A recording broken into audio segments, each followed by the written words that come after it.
గౌరవనీయులు తెలంగాణ రాష్ట్ర సమితి పార్టీ అధ్యక్షులు పెద్దలు తెలంగాణ ముఖ్యమంత్రి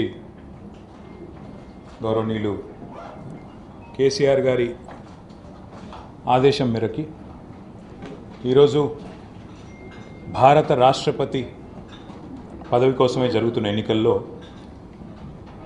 అన్ని విపక్షాలు కలిసి ప్రతిపాదించిన యశ్వంత్ సిన్హా గారు కేంద్ర మాజీ మంత్రివర్యులు, సుదీర్ఘ రాజకీయ అనుభవం కలిగిన నాయకుడు, లౌకిక విలువలకి కట్టుబడి పనిచేసే నాయకుడు, రాజ్యాంగ పరిరక్షణకు రాజ్యాంగంలోని అంబేద్కర్ రాసిన రాజ్యాంగంలోని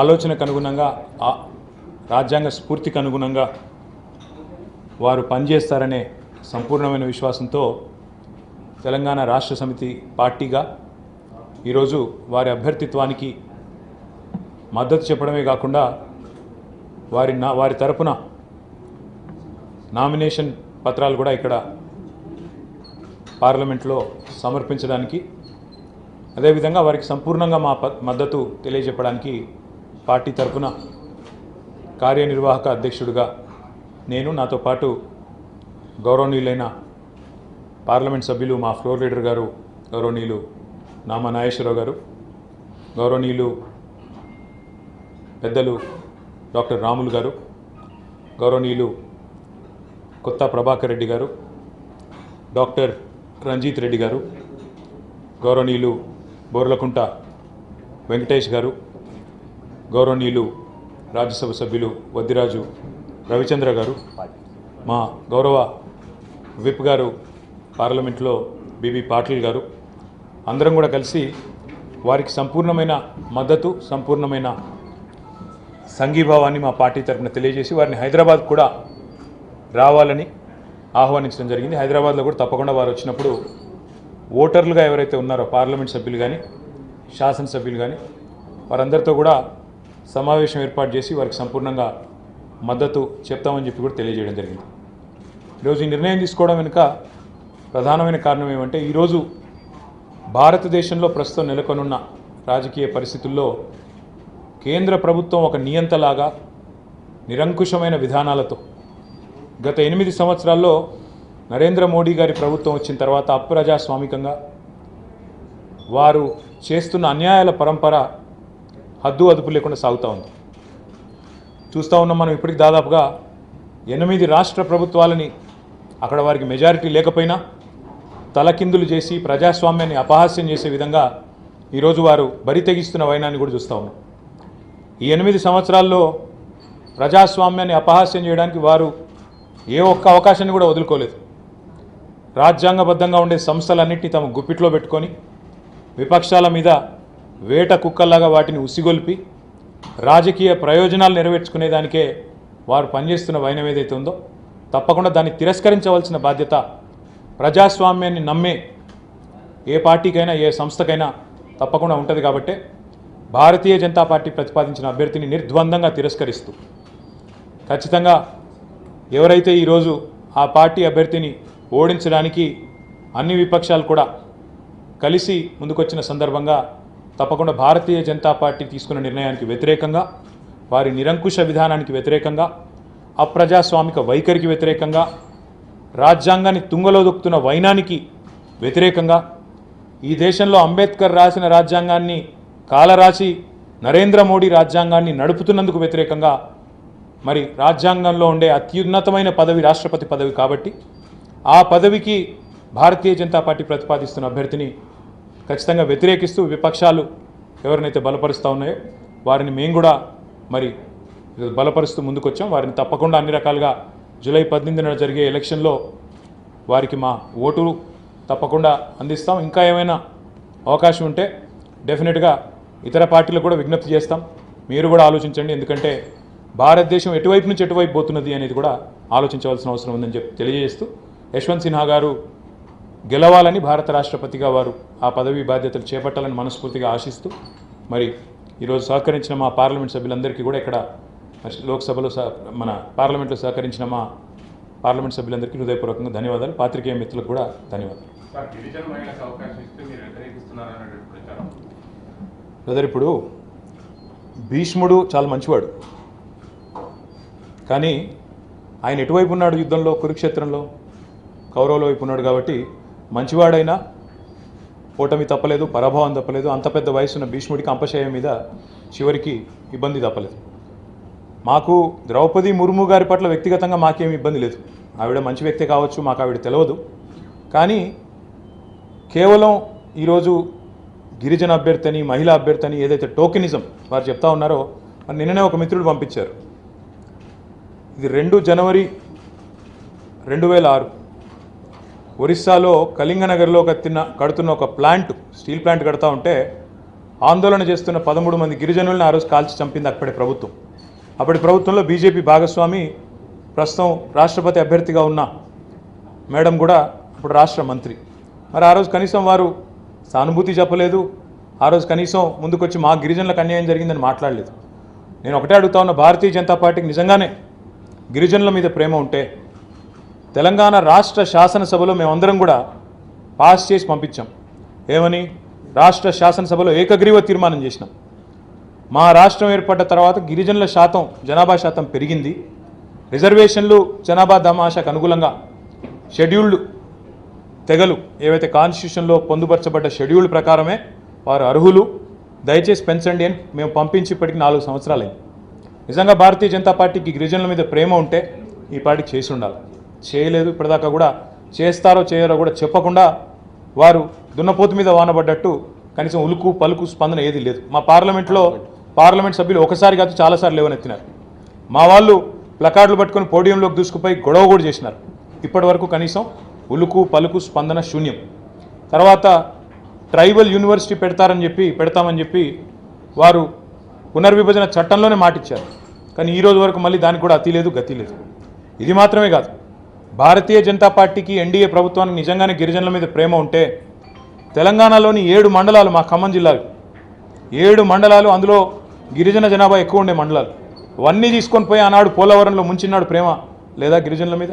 కాబట్టి నోరుతో నవ్వుతూ నొసలతో ఎక్కిరిచ్చే భారతీయ జనతా పార్టీ వైనం, వారి వ్యవహారం మా రాష్ట్రంలోని గిరిజనులకు తెలుసు, దేశంలోని గిరిజనులకు కూడా తెలుసు. కాబట్టి ఈరోజు వారు రాష్ట్రపతి అభ్యర్థిని అడ్డుపెట్టి ఏదో రాజకీయం చేస్తాం, దానివల్ల రాజకీయ లాభాపేక్షతో మేమేదో చేస్తున్నాం, దానికి విపక్షాలు కానీ మీడియా కానీ మరి వారు కూడా అందులో పడిపోతారనుకుంటే చాలా తప్పు. గిరిజనుల పట్ల నిజంగా భారతీయ జనతా పార్టీకి, ఎన్డీఏ ప్రభుత్వానికి చిత్తశుద్ధి ఉంటే వెంటనే ట్రైబల్ యూనివర్సిటీ ఏర్పాటు చేయాలి. వెంటనే ట్రైబల్ రిజర్వేషన్లు పెంచాలని తెలంగాణ శాసనసభ చేసిన తీర్మానాన్ని ఆమోదించాలి. దాంతోపాటు మా 7 మండలాలు మాకు తిరిగిమ్మని కూడా, నేను వారికి నిజంగా చిత్తశుద్ధి ఉంటే ఆ పని కూడా చేయాలని ఖమ్మం జిల్లా గిరిజనుల తరపున డిమాండ్ చేస్తాం.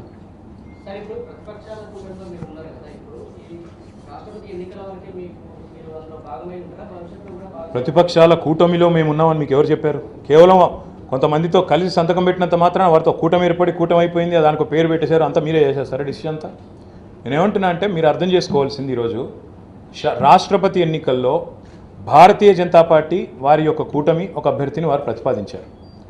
దానికి పోటీగా ఈరోజు ఈ దేశంలోని భారతీయ జనతా పార్టీ యొక్క నిరంకుశ, నియంతృత్వ, అప్రజాస్వామిక వైఖరిని నిరసించే పార్టీలు కొన్ని ఒకటై మేము ఫలానా వారిని ప్రతిపాదిస్తున్నామని యశ్వంత్ సిన్హా గారి పేరు వేదిక తెర మీదకి తీసుకొచ్చిన తర్వాత మా ముఖ్యమంత్రి గారికి మమతా బెనర్జీ గారు, శరద్ పవార్ గారు కూడా ఫోన్ చేసి విజ్ఞప్తి చేశారు, మీరు మద్దతు ఇవ్వండి, మనందరం మద్దతు ఇస్తే యశ్వంత్ సిన్హా గారు బయటపడే అవకాశం ఉంది, బాగుంటుంది. ఎందుకంటే అత్యున్నత పదవి భారతదేశంలో రాష్ట్రపతి పదవి. మరి ఆ రాష్ట్రపతికి ఆ పదవికి గనక వన్నె తెచ్చే విధంగా, ప్రజాస్వామ్యాన్ని కాపాడే విధంగా, రాజ్యాంగాన్ని పరిరక్షించే విధంగా సిన్హా గారు పనిచేసినట్టయితే బాగుంటుంది అనే అభిప్రాయాన్ని వారు వ్యక్తం చేసినప్పుడు సహజంగా వారితో ఏకీభవిస్తూ, మమతా బెనర్జీ గారితో, శరద్ పవార్ గారితో ఏకీభవిస్తూ ఈరోజు వారికి మద్దతు చెప్పడానికి మేము ముందుకొచ్చాం. సరే, మేము మద్దతు ఇస్తున్నాము, ఇంకా ఎవరైనా కూడా మద్దతు ఇస్తుండవచ్చు, మాకు దాంతో నిమిత్తం లేదు. యాజ్ అ పార్టీ మేము తీసుకున్న డెసిషన్ ఏంటంటే, TRS as a party we are supporting Yashwant Sinha's candidature, will stand by him, will vote for him and we are hoping he'll get elected.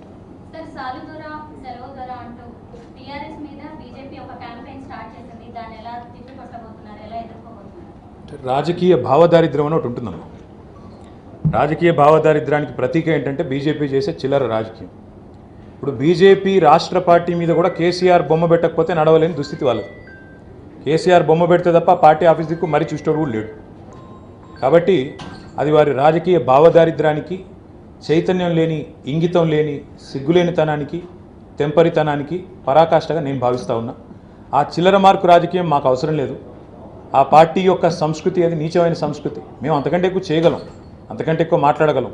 మేము కూడా కావాలంటే మోడీ గారి బొమ్మ పెట్టి రాష్ట్రంలోని ప్రతి నియోజకవర్గంలో చెప్పుల దండలేసి గాడి మీద కూర్చోబెట్టి కూడా ఉపయోగించగలం. కానీ మా సంస్కారం అది కాదు. అంతకంటే ఎక్కువ చేయగలం. చిల్లర రాజకీయం ఇంకా చేయాలనుకుంటే, రాజకీయంలో చిల్లరతనానికి ఎదగదలుచుకుంటే ఇంకా చాలా చేయొచ్చు. ఎందుకంటే ఈ 8 ఏళ్లలో ఇప్పుడు వారు జాతీయ కార్యవర్గ సమావేశాలకు హైదరాబాద్కు వస్తున్నారు నరేంద్ర మోడీ అండ్ కంపెనీ. మొత్తం జుమ్లా జీవీస్ అందరూ దిగుతున్నారు హైదరాబాద్లో. మరి జుమ్లా జీవీలు చెప్పాలి అసలు ఏం చేసిండ్రు మీరు 8 ఏళ్లలో తెలంగాణకి, భారతదేశానికి మీరు చేసింది ఏంది, మీ వల్ల ఈ దేశ ప్రజలకు కానీ తెలంగాణ రాష్ట్ర ప్రజలకు కానీ ఒరిగింది ఏంటి, అది చెప్పకుండా కేసీఆర్ గారు ఏదో చేయలేదని నేను ఈరోజు అడుగుతా ఉన్నా, సవాల్ చేస్తూ ఉన్నా. గుజరాత్ రాష్ట్రంలో 3 సార్లు ముఖ్యమంత్రిగా పనిచేసిన వ్యక్తి ఈరోజు కూడా కరెంటు లేక, ఈరోజు కూడా గుజరాత్ రాష్ట్రంలో విద్యుత్ లేక అల్లాడుతున్నారంటే ఆ వ్యక్తి సమర్థుడా అసమర్థుడా ఆలోచన చేయాల్సిన అవసరం ఉంది. ఇంకా దారుణం ఏంటంటే ఈరోజు పేపర్లో చదివాను నేను, వారు ఎవరినైతే రాష్ట్రపతి అభ్యర్థిగా నిలబెట్టారు, పచ్చి అబద్ధాలు ఎట్లుంటాయంటే మోడీ చెప్పే పచ్చి అబద్ధాలు. ఆయన అంటాడు భారతదేశంలోని అన్ని గ్రామాలకు కరెంట్ వచ్చిందంటాడు. ఇవాళ పేపర్లో ఉంది, కావాలంటే చూడండి మీరు. ఏమని, ద్రౌపది ముర్ము గారి సొంత ఊరిలో కరెంట్ లేదు, ఇప్పుడు ఆగమేఘాల మీద కరెంట్ ఇస్తున్నారు. పచ్చి అబద్ధాలు, జుమ్లాలు, లేకపోతే హమ్లాలు, వీటి మీద ఆధారపడే జుమ్లా జీవులు. వాళ్ళ గురించి పెద్దగా పట్టించుకోవడం కానీ ఇంకోటి కానీ అవసరం లేదు. వస్తారు పోతారు, పొలిటికల్ టూరిస్టులు తెలంగాణకు బోలెడు మంది వస్తున్నారు పోతున్నారు, మాకు అభ్యంతరం లేదు. కానీ రాజకీయాల్లో సంస్కారవంతమైన అర్థవంతమైన విమర్శలు ఉండాలి. ఈ టైప్లో మాట్లాడితే డెఫినెట్గా మాకు దానికంటే 10 రెట్లు ఎక్కువ మాట్లాడే శక్తి ఉంది, సామర్థ్యం ఉంది. సందర్భం వచ్చినప్పుడు అవసరమైతే మాట్లాడాల్సి వస్తే మాట్లాడతాం.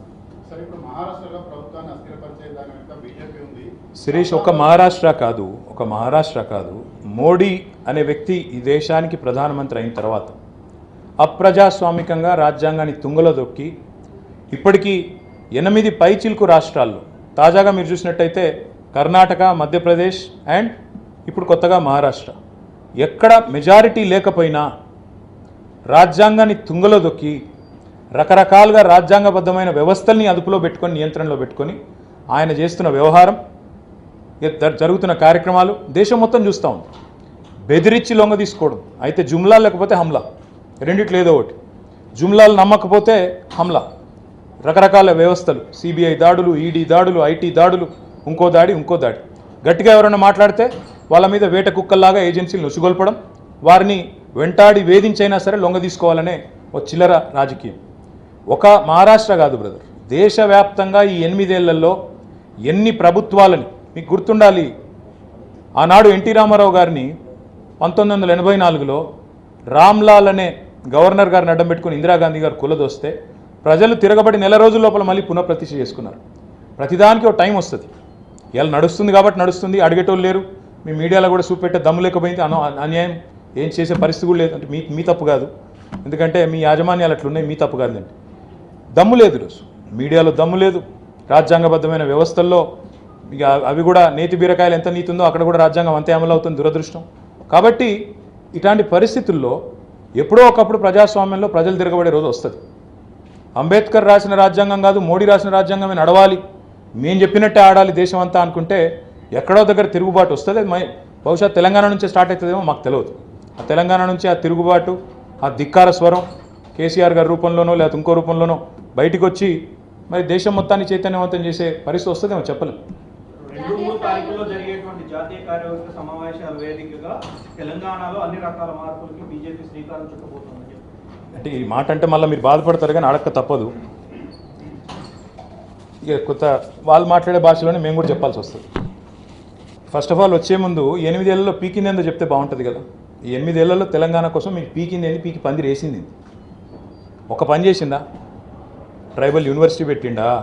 ఎన్ని మాటలు చెప్పిండండి? ఆంధ్రప్రదేశ్ పునర్విభజన చట్టంలో బయ్యారం ఉక్కు కర్మాగారం ఇచ్చిండా? మా కాజీపేట కోచ్ ఫ్యాక్టరీ ఇచ్చిండా? ఐటీఐఆర్ అమలు చేసిండా? ఒక జాతీయ ప్రాజెక్టు హోదా ఇచ్చిండా? ఒక నవోదయ పాఠశాల ఇచ్చిండా? ఒక మెడికల్ కాలేజ్ ఇచ్చిండా? ఒక ఐఐటి ఇచ్చిండా, ఒక ఐఐఎం ఇచ్చిండా, ఒక ఐసర్ ఇచ్చిండా, ఒక ఎన్ఐడి ఇచ్చిండా? ఏమి ఇచ్చిండు? రైల్వే లైన్లలో అన్యాయం చెప్తూ పోతే అన్యాయాల పరంపర ఈ 8 ఏళ్లలో కేంద్ర ప్రభుత్వ వైఖరి, వాళ్ళ డొల్లతనం. ఏం చేసిండ్రు తెలంగాణకు? ఒక పని చేసింది చెప్పండి అయ్యా అంటే చెప్పడానికి ఏం లేదు. అందుకే సొల్లు పురాణం తప్ప చెప్పడానికి అన్ని పిచ్చి మాటలు, పనికిమాలిన మాటలు తప్ప ఏముంది అసలు చెప్పడానికి? లక్షల కోట్ల రూపాయలు నిధులు ఇస్తున్నాము, కేంద్ర ప్రభుత్వం నిధులు ఇవ్వకపోతే తెలంగాణ బతికే పరిస్థితి లేదు అని చెప్పండి. ఎవరి వల్ల ఎవరు బతుకుతున్నారో శిరీష్ మీరందరూ, అరుణ్ మీరందరూ బాగా అవగాహన ఉన్నవాళ్ళు. నా విజ్ఞప్తి మీతో, నేను ఢిల్లీ వేదికగా ఈరోజు చెప్తా ఉన్నా, ఇక్కడ ఉండే గొప్ప గొప్ప మంత్రులకు చెప్పండి, తెలంగాణ రాష్ట్రము, తెలంగాణ ప్రజలు గత 8 ఏళ్లలో పోయిన మార్చి 31 నాటికి మేము పన్నుల రూపంలో కేంద్రానికి కట్టింది 3,65,797 కోట్ల రూపాయలు. 3,65,797 కోట్ల రూపాయలు. తెలంగాణ ఈ దేశానికి ఎక్కువ ఇచ్చిందా? ఈ దేశం తెలంగాణకు ఎక్కువ ఇచ్చిందా? ఈ విషయంలో భారతీయ జనతా పార్టీ జాతీయ కార్యవర్గ సమావేశాలకు వస్తున్న వారి జాతీయ నాయకత్వానికి చిత్తశుద్ధి ఉంటే ఒక శ్వేతపత్రం ప్రచురించండి.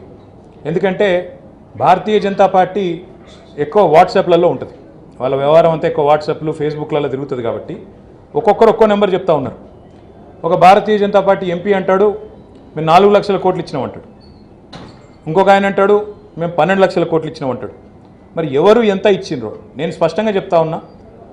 మాకు ఉన్న సమాచారం, మా రాష్ట్ర ఆర్థిక శాఖ నుంచి ఉన్న సమాచారం ప్రకారం భారతదేశ మొత్తం అన్ని 28 రాష్ట్రాల్లో we're the 4th largest contributor to India's economy. మనం సైజు పరంగా చూసుకుంటే, జనాభా పరంగా చూసుకుంటే 12వ స్థానంలో ఉన్నాం, భౌగోళికంగా 11వ స్థానంలో ఉన్నాం జియోగ్రాఫికల్గా. But we are the 4th largest contributor to India's economy. మన వల్ల and this is according to RBI, నా సొంత కవిత్వం కాదు. మరి మన వల్ల ఈ దేశానికి మనం ఈరోజు గుజరాత్లో, ఉత్తరప్రదేశ్లో, బీహార్లో, ఇంకో చోట మధ్యప్రదేశ్లో, అక్కడ తెలంగాణ సొమ్ములు అక్కడ ఖర్చు పెడుతున్నారు తప్ప వాళ్ళు మనకిచ్చింది ఏమీ లేదు.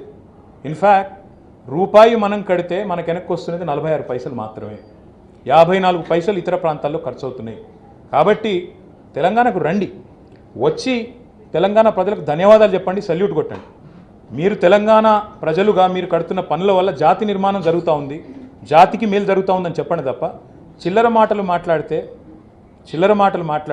పిచ్చి మాటలు, పిచ్చి ప్రేలాపనలు పేలితే డెఫినెట్గా మీకంటే ధీటుగా, మీకంటే గట్టిగా సమాధానం చెప్పే సత్తా తెలంగాణ ప్రభుత్వానికి, తెలంగాణ నాయకులకి ఉంది. కేంద్ర ప్రభుత్వ సంస్థల నుంచి ఇచ్చినటువంటి వేల కోట్ల రూపాయలు కాళేశ్వరం ప్రాజెక్టు, ఇతర ఒక పని చేయరాదారు, అవినీతికి పాల్పడ్డారు. ఒక పని చేయరాదారు. ఇక అప్పించిన ప్రతి ఒక్కడు నేనే గొప్పనని చెప్పి, ఇప్పుడు ఈ మోడీ గొప్పతనం ఏంటంటే వీధి వ్యాపారులకు అప్పిస్తాడు, అది కూడా గొప్పనైనట్టు అది కూడా అడ్వర్టైజ్మెంట్ వేసుకుంటాడు. ఇక అంతకంటే భావదారిద్ర్యం, అంతకంటే చండాలం ఇంకోటి ఉంటుందని నేను అనుకోను. ఇక అప్పించిన ప్రతి ఒక్కడంటే ఇక మరి వాళ్ళు ఏమంటారు, మనీ లెండర్స్ ఏమంటారు సార్ తెలుగులో? వడ్డీ వ్యాపారం. ఇక వడ్డీ వ్యాపారాలు కూడా మేము ప్రకటనలు ఇచ్చుకుంటాం, మేమే గొప్పలం అంటే అంతకంటే దౌర్భాగ్యం ఉంటుందా? నా మాటల్లో ఒకటే, ఈరోజు మీరు అడుగుతూ ఉన్నారు కదా ఏదో వాళ్ళు ఏదో ఉద్ధరించారు, ఏదో చేశారు అని. నిజంగా వాళ్ళకి చిత్తశుద్ధి ఉంటే ప్రభుత్వంలో ఉండే ప్రతి ఒక్కరు కూడా వస్తూ ఉన్నారు కాబట్టి హైదరాబాద్కి ఓ శ్వేతపత్రం ప్రచురించండి. తెలంగాణకి ఏమి ఇచ్చాము ప్రచురించి చెప్పండి తెలంగాణ ప్రజలకి.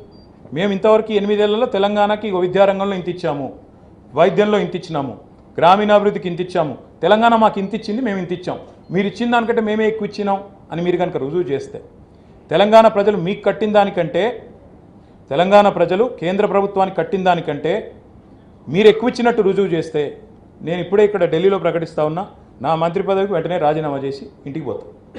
ఓకే, స్పష్టంగా చెప్తున్నా, Telangana is giving more to this nation than what we get back.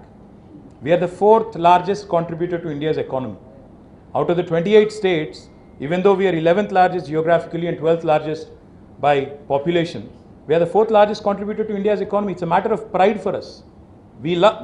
We take a lot of pride and happiness in contributing to the growth of this nation.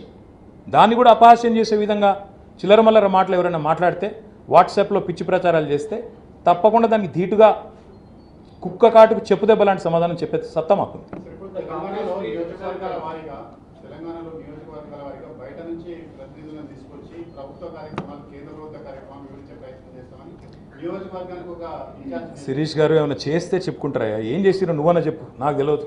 వాళ్ళు చేసింది ఏంటి, ఇంతవరకు పీకింది ఏంటి చెప్పు. 8 ఏళ్లలో నరేంద్ర మోడీ అనే వ్యక్తి, ఆయన దద్దమ్మ గవర్నమెంట్ ఇంతవరకు చేసింది ఏంటి దేశానికి? ఇప్పుడు లాస్ట్ టర్ము కోవింద్ గారిని పెట్టినప్పుడు చెప్పారు ఒక దళిత్ రాష్ట్రపతి అన్నారు. మరి 5 ఏళ్లలో రాష్ట్రపతి ఆయన అయిన తర్వాత మొత్తం దేశంలోని దళితుల బతుకులన్నీ మారిపోయినాయా? నేను అడుగుతా ఉన్నా ఈరోజు. ఈ టోకెనిజము, సింబాలిజము, వీటితో ఓట్లు దండుకోవడం ఇది కాదు రాజకీయం అంటే. నిజంగా దేశంలోని దళితుల కోసం ఏం చేస్తారో చెప్పండి. మేము దళిత బంధు అనే పథకం పెట్టాం, మీరేం పెట్టారో చెప్పండి ఒకటి. ఈ 8 ఏళ్లలో నీ ప్రభుత్వం ఈ దేశంలోని రైతులకి, దళితులకి, గిరిజనులకి, మైనారిటీలకి, లేదా ఇతర బలహీన వర్గాలకి, లేదా ఇతరులకి ఏం చేసిందో చెప్పండి. చెప్పే తెలివి లేదు. సక్సెస్ఫుల్గా వారు చేసింది ఏంటంటే ఈ 8 ఏళ్లలో Modi's performance is on 3 counts if I have to sum it up. If you look at the numbers, highest unemployment in the last 45 years, highest inflation in 30 years, and highest LPG price in the world. ఇది మోడీ గొప్పతనం. మళ్ళీ 1,00,000 కోట్ల అప్పు చేశారు. 1,00,00,000 కోట్ల అప్ప దాటింది, అది కూడా దాటింది. వచ్చే మార్చి నాటికి అది 100 కోటి లక్షల కోట్లు, మరి ఆ నెంబర్లు కూడా అర్థం కావు మాకు. అని అంత అప్పు చేసి దేశాన్ని దివాలా తీసి ఏం చేసినవా అంటే చెప్పుకోవడానికి ఏమీ లేదు. డొల్ల మాటలు, సొల్లు పురాణం తప్ప ఏమీ లేదు. మళ్ళీ ఏమనంటే హిందూ ముస్లిం మసీదులు దౌదాం, హిందూ ముస్లిం, ఇండియా పాకిస్తాన్ బంగ్లాదేశ్, ఈ చిల్లర మాటలు తప్ప విషయం లేదు. విషయం తప్ప విషయం అయితే లేదు. విషం జిమ్ముడు మాత్రం వచ్చు బాగా దండిగా. తెల్లారు లేస్తే హలాలు, హిజాబు, ఇంకోటి తప్ప మంచిగా మీనింగ్ఫుల్ పని నిర్మాణపరంగా ఫలానా చేశాం. నేను చెప్తాను ఇప్పుడు చెప్పమంటే. ప్రపంచంలోనే అతిపెద్ద లిఫ్ట్ ఇరిగేషన్ ప్రాజెక్ట్ కట్టింది తెలంగాణ. నువ్వు చెప్పు, ఒక ప్రాజెక్ట్ కట్టినావా ఇరిగేషన్ ప్రాజెక్ట్ దేశంలో? పోలవరం అన్న పూర్తి చేసినావా? జాతీయ ప్రాజెక్ట్ హోదా ఇచ్చినావు కదా, పూర్తి చేసినావా? మరి ఏం ముఖం పెట్టుకొని వస్తున్నావు? 8 ఏళ్లలో తెలంగాణకి ఏం చేసావని వస్తున్నావు అంటే మొహం లేదు. వచ్చి ఏం చెప్పాలా మళ్ళీ? కుటుంబ పాలన, అవినీతి, ఇలాంటి పిచ్చి మాటలు, ఫాల్తు మాటలు తప్ప ఒక్కటంటే ఒక్కటి మీనింగ్ఫుల్ మాట చెప్పగలుగుతాడా మోడీ? ఏం చేసినావు తెలంగాణకు అంటే? That is unfortunately the fact of it. ఇంకా ఒక మాట అడుగుతా ఉన్నాను నేను, దమ్ముంటే చెప్పు. శ్రీలంకలో అక్కడి మంత్రి చెప్తా ఉన్నాడు స్వయంగా. శ్రీలంకలో అక్కడి ప్రభుత్వంలోని మంత్రి చెప్తున్నాడు, నువ్వు ఒత్తిడి చేసి అదానికి అక్కడ విద్యుత్ పవర్ ప్రాజెక్టు 6,000 కోట్లు తెప్పించావని చెప్తున్నాడు. ఎందుకు మాట్లాడవు? ఎందుకు అడగదు మీడియా? ధైర్యం సరిపోవట్లేదా? మీడియా అడగదు, ప్రధానమంత్రి చెప్పడు, విచారణ చేసేటోడు చేయడు. ఇది దేశం ఇది. అందుకే అంటున్న రాజ్యాంగం అంబేద్కర్ది నడుస్తలేదు, నరేంద్ర మోడీ రాజ్యాంగం నడుస్తుంది. ఆయన ఆటలు సాగుతున్నాయి, ఎందుకంటే అడిగేటోడు లేడు. కాబట్టే డెఫినెట్గా ఈరోజు అట్లాంటి అప్రజాస్వామికమైన నియంతృత్వ నిరంకుశ పోకడలకు వ్యతిరేకంగా గొంతు విప్పాలి, ధిక్కారం వినబడాలి. తెలంగాణ నుంచే ఆ తిరుగుబాటు మొదలవుద్దని నేను ఆశిస్తాను. తినబోతూ రుచులు అడగకూడదు. టైం వస్తుంది, ప్రతిదానికి టైం వస్తుంది. ఈరోజు I think the focus should be on Yashwant Sinha and his candidature. We're delighted to be supporting him, and I'm sure he'll do well and hopefully he'll win and restore the faith in constitutional institutions of this country. पायल कुछ पूछना है अंग्रेजी में? मेहता जी कुछ पूछना है? अंग्रेजी में पूछो या हिंदी में पूछो ताकि मैं बोलूँ. और हमारे भाई लोग पूरे तेलुगु में पूछ रहे हैं. Sir, why has the TRS party decided not to support a candidate who is a woman or tribal and at the same time be on the same page as the Congress party that you oppose all the time?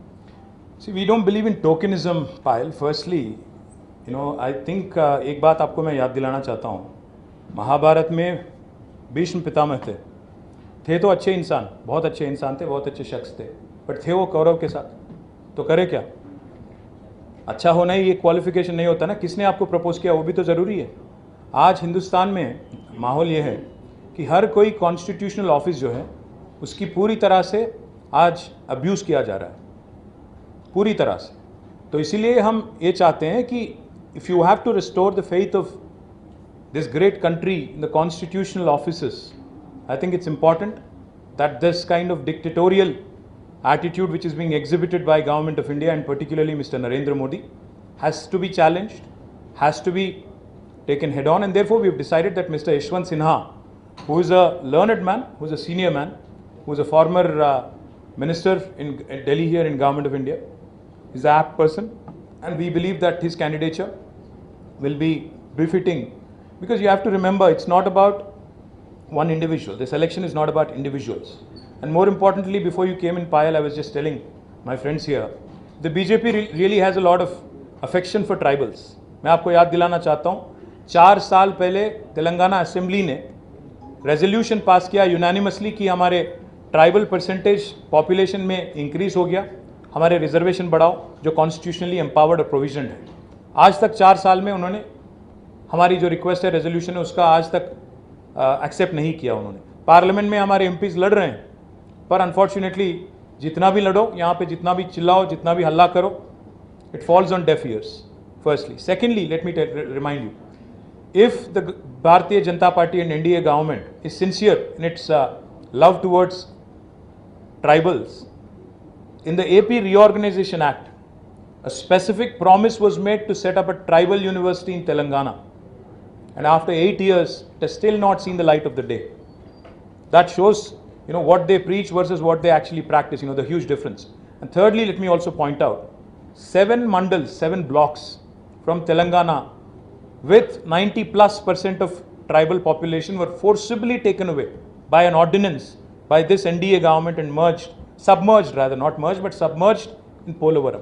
Now this is their actual love towards tribals. So therefore, it is not about Ms. Marmu's candidature. It is more about the fact that she represents a party which is, heavily reliant on unconstitutional practices, which believes in abuse of constitutional machinery, and therefore we are vehemently opposed to that. Sir, Lakshmi from PTI. So in fact, she is governor of Jharkhand, and from JMM also initially wanted to support Yashwant Sinha, and now they decided to support the candidate. So Lakshmi ji? is there a wrong strategy of No, trust me, Lakshmi ji. What JMM decides, what somebody else decides is not up to me. What I can tell you is, for sure, this same person that you're talking about, Ms. Marmu, and I was telling these gentlemen before you walked in, when she was a minister in Orissa government, 13 tribals were killed in police firing. Did she tender resignation? Did she express grief? Did she do anything about it? So we don't believe in tokenism. We don't believe in optics for the sake of it. What that person stands for, what their track record is, I think that is also equally important. एक आदमी या एक lady कोई post में आने से पूरा the entire tribals का दुनिया या उनकी ज़िंदगी बदलेगी क्या? मैं पूछना चाहता हूँ, 8 साल में बीजेपी ने ट्राइबल्स के लिए किया क्या? आप बताइए मुझे. कोई एक ऐसी प्रोग्राम है, कोई एक ऐसी चीज़ है बीजेपी ने किया विच इज़ एम्युलेशन वर्दी? Just because you have now appointed और nominated a lady who belongs to the scheduled tribe community doesn't mean you have affection for tribals. What have you done in the 8 years? पहले बता तो दो, एक white paper release करो कि किया क्या आपने. तो it doesn't, these sort of optics, these sort of positioning which BJP excels in, you also have to see through it once in a while. Congress బీజేపీకి ఆల్టర్నేటివ్ గా కొత్త పార్టీ తీసుకొస్తారు. తొందర ఎందుకు గురు? తొందర ఎందుకు? సఫలం కాకపోవడం వల్ల మళ్ళీ ఈ రోజు కాంగ్రెస్ సపోర్ట్ చేసిన ప్రతి దానికి టైం వస్తుంది వెంకటేష్, ప్రతి దానికి టైం వస్తుంది. ఇప్పుడు రాష్ట్రపతి ఎన్నికకు సంబంధించి 17 పార్టీలు కూర్చొని ఒక నిర్ణయం తీసుకొని వారు మాకు రిక్వెస్ట్ చేశారు, మీరు కూడా సపోర్ట్ చేయండి, బీజేపీకి వ్యతిరేకంగా చేస్తే బాగుంటుంది అన్నారు. డెఫినెట్గా బీజేపీకి వ్యతిరేకంగా మొత్తం భారతదేశంలోని అన్ని పార్టీలు ఒకటై ఒక క్యాండిడేట్ని పెట్టినప్పుడు, ఒక టీఆర్ఎస్గా మాకున్న లిమిటెడ్ నెంబర్తో ఇంకో క్యాండిడేట్ పెడితే మళ్ళీ మీరే ఆరోపిద్దరు తెల్లారి బీజేపీ కోసం చేస్తున్నారు మీరే. కాబట్టి ఈరోజు ఒక నిర్ణయం తీసుకున్నాం, భారతీయ జనతా పార్టీ అప్రజాస్వామిక విధానాలకు వ్యతిరేకం. I think you are exhausted of your questions, so I think let's call it a day. You are also part of a government which is run by an opposition party as well. Like what is panning out in Maharashtra? How do you look at the developments? Because you just I was telling these guys before you walked in, Payal, that not just in Maharashtra, but since Modi has become the Prime Minister, in about 8 different states, they have trampled upon democracy and they have dislodged and pulled out governments. Karnataka, Madhya Pradesh, now Maharashtra, उससे पहले गोवा, कई सारे राज्यों में जहाँ उनका number नहीं था, आंकड़ा नहीं था, फिर भी उन्होंने ज़बरदस्ती, मैं इसलिए कह रहा हूँ constitutional abuse, constitutional machinery abuse इसलिए कह रहा हूँ, जहाँ ज़रूरत पड़े, जैसे ज़रूरत पड़े, उनका जैसा मन चले, मनमानी चल रही है. इस मनमानी को रोकने के लिए किसी ना किसी को आवाज़ उठाना पड़ेगा. शायद वो आवाज़ तेलंगाना से निकल के आएगा, क्या पता आगे जाके क्या होगा, किसने देखा. Sorry? Yes, my friend here wants me to say in English that we are in complete support of Sri Yashwant Sinhaji's candidature, and we are very hopeful that he will be elected with a lot of like-minded voters participating and electing him. Thank you very much.